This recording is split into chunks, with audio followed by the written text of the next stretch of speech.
Okay, so some quick housekeeping before we do get into this week's Retro Ups and Downs. Somebody may have gotten a virus recently, somebody may have just had a horrific 24 hours, and somebody may have absolutely no energy, which kind of even makes standing up feel like you're gonna fall on the floor. Now, I'm not saying that it's me, but I am saying that it's me. So if you're like, Miller, you were really low-key throughout this episode, it's because I feel like I'm about to die. But don't worry about that, because instead you can worry about the fact that 20 years ago to this very day, if you are watching this on Friday, March 26th, WWF, as it was known then, bought WCW. The sheer impact of this, of course, has lessened over time because that's just how life works, but believe you me, if you were alive when this was going down, you couldn't believe your eyes. Sorted when nobody wanted to go near it with a barge pole because it was just leaking money, eventually Vince McMahon did step in, and do you know how much he paid for everything associated with World Championship Wrestling? $4.2 million. And a year before this, when other people were sniffing around going, oh, maybe we'll buy WCW, the price quoted to them was $400 million. $4.2 million, $400 million. I will let you do the maths. We all know the rest of the story, and we have talked about it on other episodes of Retro Ups and Downs, so make sure you go and check them out. But the real cool thing about March 26, 2001 was that at certain points, you could be watching Raw, but you're also watching Nitro, and you could be watching Nitro, but you're also watching Raw. It was the Simulcast. And that's something that fans had wanted to do for years and been trying when they skip from one channel to the next. But anyway, let's take the finger of power and indeed up those downs for not only the last ever WCW Nitro, but what Raw was doing on that same evening. The very first thing you see on both Raw and Nitro is Vincent Kennedy McMahon. I remember losing my mind when I was a kid seeing this because you could not believe your eyes. You're like, how is Vince McMahon on Raw and how is he on Nitro at the same time simultaneously? It truly blew your brain. I even went round a friend's house to watch it because I had decided this was some kind of huge event like it was the moon landing. And the very first thing McMahon does is say, hey, Jeff Jarrett, J-E-F-F-J-A-R-R-E-T-T, you're gone, you're fired, you're done. Which now, when you look back, is kind of interesting, because if it wasn't for that, we never would have had TNA. It's great though, not Jeff getting booted out the door, but just seeing this entire war meet its culmination, you can't help but enjoy it.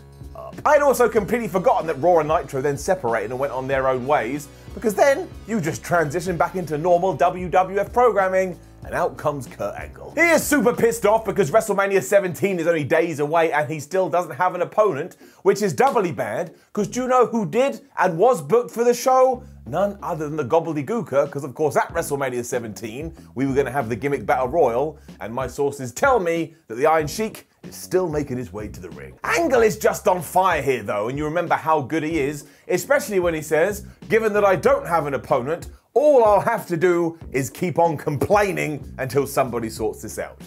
What an entertaining asshole. Chris Benoit then interrupts because of course these two were going to tangle at the show of shows, and you need to put it in your mind that he is wearing a WrestleMania 17 jacket, t-shirt, baseball tee, and the reason I bring this up is because so many people were wearing it on this flipping show. He makes the challenge and also says that he's going to make Angle tap out, and Kurt laughs at like, I would never tap out, do your stupid crossface move. And when they start fighting around about 37 seconds later, and Benoit gets him in the crossface, what does Kurt Angle do? He just taps out. Edge and Christian soon arrived to help their friend. Honestly, apart from his long hair, Christian hasn't aged at all. But this was very, very fun, and it's getting up. And while we did have Kurt Angle over on Raw, Nitro was doing the only thing they could have done, which was send Ric Flair to the ring to do a promo. I mean, who else? He is just talking from the heart here, and it's pretty damn emotional given the things that he does say, including that back in the day, Vince McMahon Sr. voted for the Nature Boy to become the NWA World Champion. He just goes into full Ric Flair mode and finishes this by saying that if it is going to be the last ever Nitro, which it 100% is, he wants to face Sting, so later on, he is indeed going to face Sting. Back on Raw, we then see Vince McMahon sitting with Trish Stratus. And even though he is watching, like these televisions with both Raw and Nitro on it, I understand what this feed was, because the Nitro that Vince McMahon is watching is not the Nitro that played out in real time. It's like he's watching a best of. And I think he did this just so he could have some footage of Buff Bagwell and Lex Luger, which allowed him to go, well, they're a couple of goofs, maybe I'll fire them as well. And that's actually not what happened at all. I mean, Buff Bagwell did get his opportunity, but we all know went down with that. And Lex Luger was made an offer, but he was so terrified that WWE may treat him badly, given that he just walked out on the company years prior. He went, nope, I'm all good. Trish then feeds Vince McMahon a strawberry. I almost threw up in my mouth. Michael Cole is then trying to interview Deborah, and Michael Cole is also wearing this WrestleMania 17 baseball tee t-shirt coat thingamajig. And of course, Deborah doesn't want to talk about the fact that The Rock and Stone Cold are going to have to try and coexist in tonight's main event, because yes, someone had just said, hey, why don't you be a tag team? Also, that is one of the most overused phrases in all of wrestling. Coexisting, they say it all the time. Nitro was also going balls to the walls on this evening. I suppose that does make sense, because if you don't do it here, when the hell are you going to do it? So we had Scott Steiner versus Booker T to see who would be the world champion and to see who would be the US champion. It's title versus title, and for that reason alone, up. And it's not overly great or anything like that, but the fact that Booker T does win after the bookend, meaning he is the last guy to hold all the gold, well, it would serve him very well when he was brought into the WWF, and really when you go through the history of WCW, he massively deserved it. I think this was his 4th WCW world title win as well, but I get so confused when it comes to Booker T, because it feels bad saying 4-time when he was the 5-time WCW champion, but also when all was said and done, I actually think he won 6. Raw is then sponsored by the colour orange because Taz is out here, and it's been just over a year since he did debut at the Royal Rumble, and man, WWE had pulled the rug out from under him. Because he's feuding with Right to Censor here, and as I've said before, anything with RTC was never actually that good, and also, this is the most pointless thing ever. Down. I mean, they call it a lumberjack match, but it's not really. You just have the rest of Right to Censor and the APA at ringside, and I don't think this went 90 seconds. It took Bradshaw and Farouk more time to walk to the squared circle than the total running time of this match. It does end when Taz pins Val Venus with a Northern Light suplex though, and I kind of ducked that. I was like, wouldn't it be great if in 2021 we brought back random moves that could actually win contests? I think it's never going to happen. Back to McMahon and Trish after this, and now they're watching Animal on WCW Nitro, but Animal is never on this episode of WCW Nitro. Imagine when these guys saw this, they must have been devastated. Not only is he taking shots at me, but he's going out of his way to take shots at me by using fake footage. William Regal also joins them because he's going to have a match in around about 32 seconds, and yes, mark it down, he is wearing the WrestleMania 17 jersey jacket baseball tee. Doink the Clown is then in the crowd because of course we are having that gimmick battle royal at WrestleMania 17. And while I laughed at this at first, like what a stupid thing to do, it actually ties into quite a famous angle. Before that though, William Regal is out, and man, as I always say on Retro Ups and Downs, this dude is so good. I love his music too, as he comes out waving at everybody as they boo him.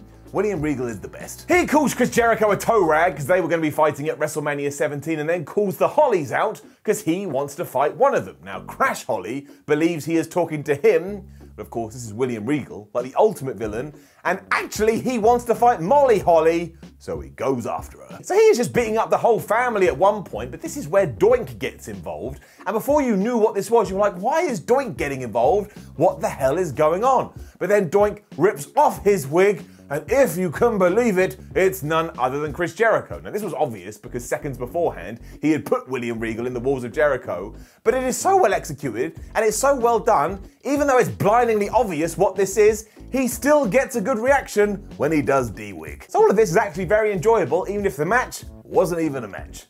Nitro Raw were then duking it out to see who could have the shortest matches possible, because then back on Nitro you had the Young Dragons versus Billy Kidman and Rey Mysterio versus 3 Count, and whoever won this was going to have another match later on for the Cruiserweight Tag Team titles. And if you are into the type of pro wrestling where there's high-flying moves and dives and just everything going go, go, go, go, go constantly, you will have enjoyed this, and Rey Mysterio won after a guillotine leg drop. Also, Rey Mysterio doesn't have his mask here, and it really freaks me out. Back on Raw, we have another McMahon segment where now he's ripping into Dustin Rhodes, who once again was not on Nitro at this point. He even says, oh look, it's Goldust, and did you know that when Goldust used to be over here in the WWF, he wanted to get real breast implants?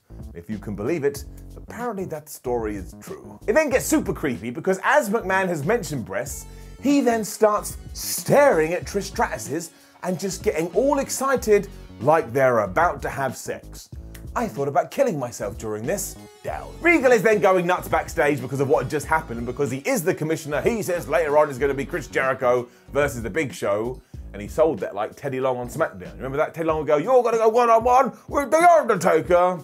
But we were just doing it with Paul White instead. And the main reason I did want to mention this is because Coach is doing the interview, and he is wearing that WrestleMania 17 tee. Edge, Christian, and Kurt Angle are then all in the locker room together, and Kurt Angle reminds you again just how good he is. Because he's like, I didn't actually tap out. It may have looked like that, but I was actually trying to get the rope.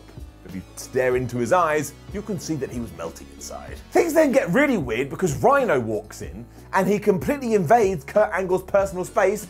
He just goes, "I'm a really big fan of you, Kurt Angle, and if you like Edge and Christian, then I like you." But he's just so close and he's breathing so heavily, it is a little bit odd. We talked about 3 count when we were last on Nitro 2, and I was very upset because Shane Helms wasn't there. That's because he was going to have a match of his own. He was taking on Chavo Guerrero with the Cruiserweight Championship on the line, and it's getting up. I think it only went 2 minutes, which ties into the competition that Raw and Nitro were having. But I guess the big difference, at least on this night, is that while Raw would be full of shenanigans, Nitro was happy just to have one-on-one contests that had proper finishes. So Helms was the champ, and he retained his belt after hitting the Vertebreaker. And good grief, no wonder the Vertebreaker was banned. Even when he's setting up here, your brain can just see around about 92,000 ways it could go wrong. But I suppose that's why it's a pretty good finishing move. Raw is then promoting the WrestleMania 17 main event, and they show that video with Limp Bizkit playing between The Rock and Steve Austin. And honestly, if you've never seen this, you need to go out of your way to see it.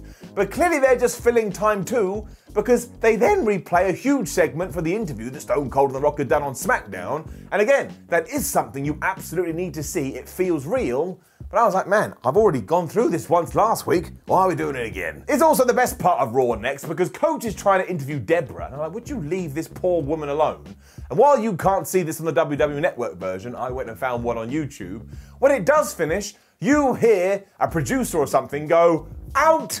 to let them know the interview was done. So I guess WWF was trying to learn a lot from WCW. They had these snafus all the time. Vince McMahon is then kissing Trish Stratus for luck.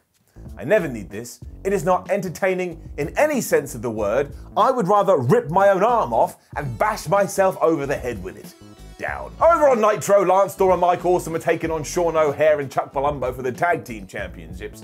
And while this is an absolute nothing match, I'm going to level with you. I'm going to let you into a secret. I loved Sean O'Haire and Chuck Palumbo.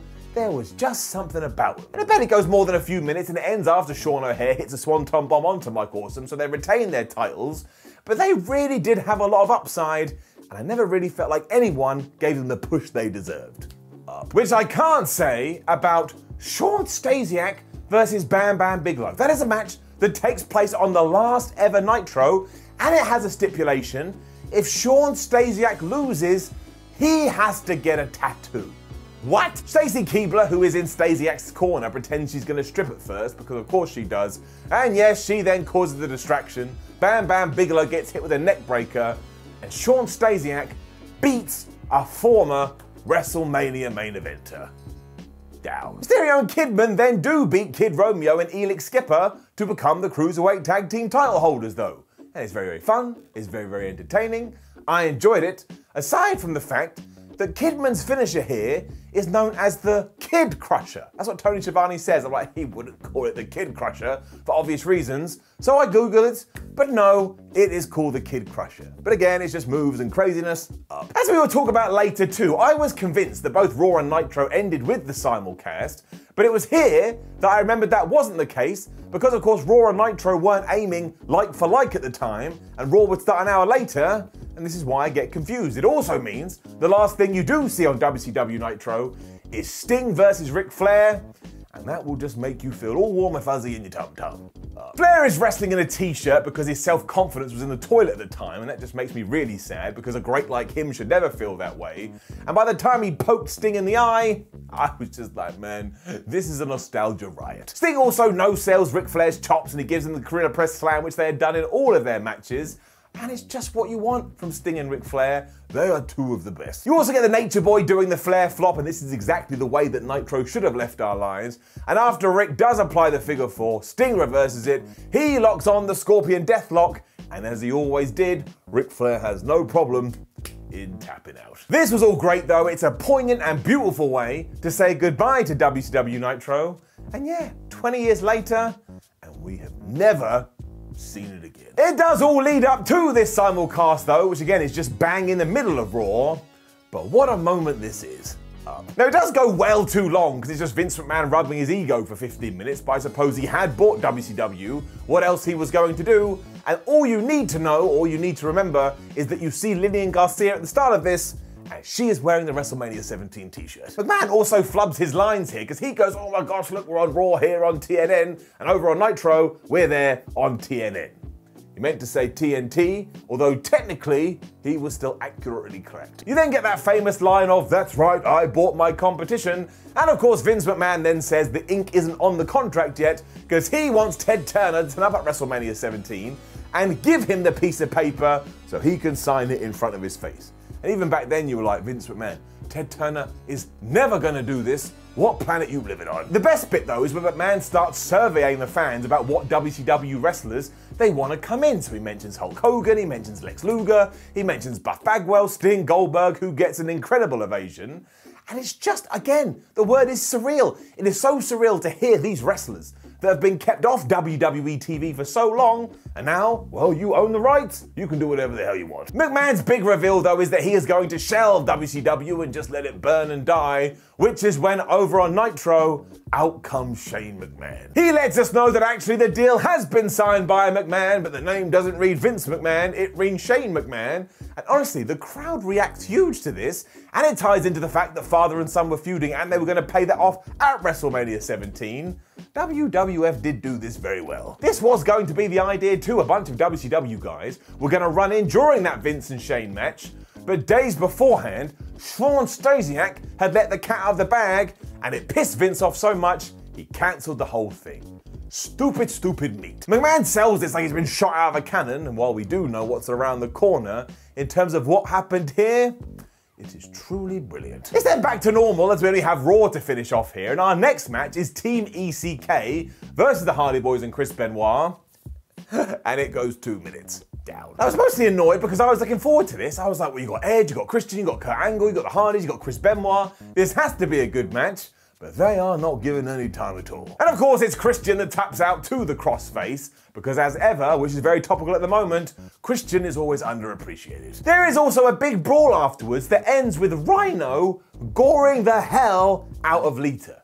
So between this and the Molly Holly stuff, WWE was in a very different place. As we have mentioned Lita, yes, in case you're interested, she was wearing the WrestleMania 17 t-shirt. Undertaker and Kane promo followed, and here's a bit of trivia for you. The only reason Undertaker and Triple H fought at WrestleMania 17 is because in the weeks leading up to that event, somebody went to Vince McMahon, what are we doing with Taker and Triple H?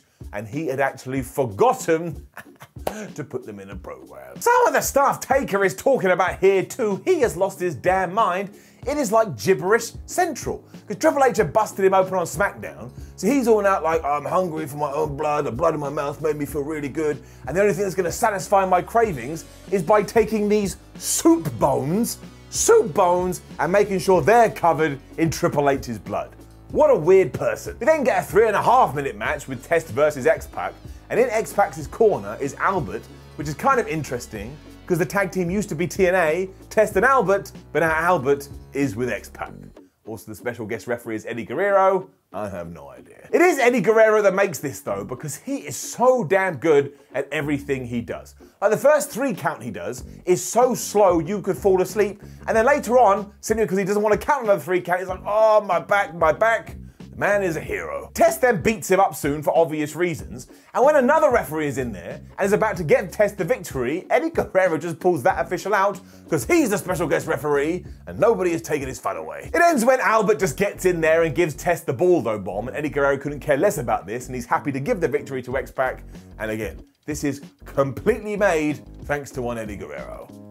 There's such an odd segment with Stone Cold following this too. He's getting himself a coffee, and the coach goes up to him and says, hey, how do you feel about teaming with The Rock? And Austin just looks at him and he walks off. We then get another segment that just goes way too long, given that the original Vince McMahon segment went way too long. Like, that one by itself would have been fine, but this one, down. Mick Foley is back on Raw though after being away for a while, and yes, he's wearing the WrestleMania 17 TT shirt, but given that he was fired by Vince McMahon comes out here and says, "What are you doing? Who let you in? You don't work here anymore." The long and the short of it though is that when Mick Foley was still the commissioner, he had met up with Linda McMahon, they had signed a bunch of contracts, one of which stated that he could referee any match he wanted to at WrestleMania 17. Surprise, surprise, he chooses Vince versus Shane, and the very reason we did this is to get Mick Foley on WrestleMania, but not only does none of it make any sense, but it's just so long and it is just so transparent. 2-minute match between Jericho and Big Show next. Down. I couldn't remember all the stories from this period, so when Kane arrived to beat up the Big Show, even though he was meant to be the main event, I was scratching my head. But then thankfully, Raven arrived, he started beating everyone up, and I went, ah yes, it's hardcore title madness. It is just shenanigans central after this too, because they're all brawling, which distracts the ref. So William Regal comes out here, he attacks Chris Jericho, which allowed Big Show to hit Chris Jericho with the chokeslam and get the 1, 2, 3. But then Kane is back with a steel chair, and he beats up the Big Show, and then he's beating up Raven, and he's just chasing everybody away. I had no idea what was going on. In the back, The Rock then tells Stone Cold Steve Austin that they can coexist tonight, and there is that word again. The Rattlesnake says that he's cool with that, but when it is done, they're back to being enemies. Maybe he meant more of that than he let on at the time, given what was going to happen at the main event of WrestleMania 17. We finally do get to our main event, and it's just the usual Attitude Era nonsense. But if you do remember this period, what would usually happen is you'd have a bunch of gaga leading up to the headline act, but the headline act was always so good, and it was so well done, you couldn't help but have a good time.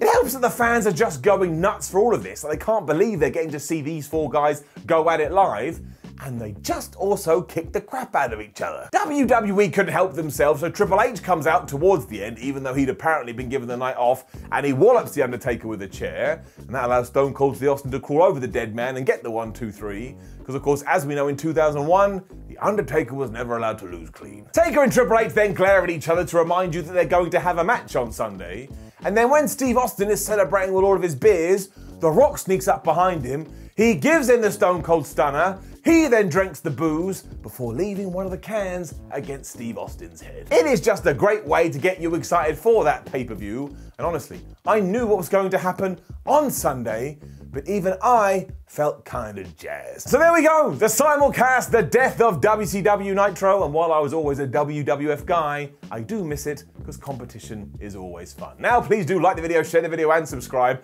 Go down in the comments, let us know what you want us to do next week for retro ups and downs. Then head over to WhatCulture.com and read yourself some articles, follow WhatCulture on Twitter, WhatCulture WWE, and watch more videos here on WhatCulture Wrestling. My name is Simon from WhatCulture. I think I may actually collapse. I'll see you on the next one.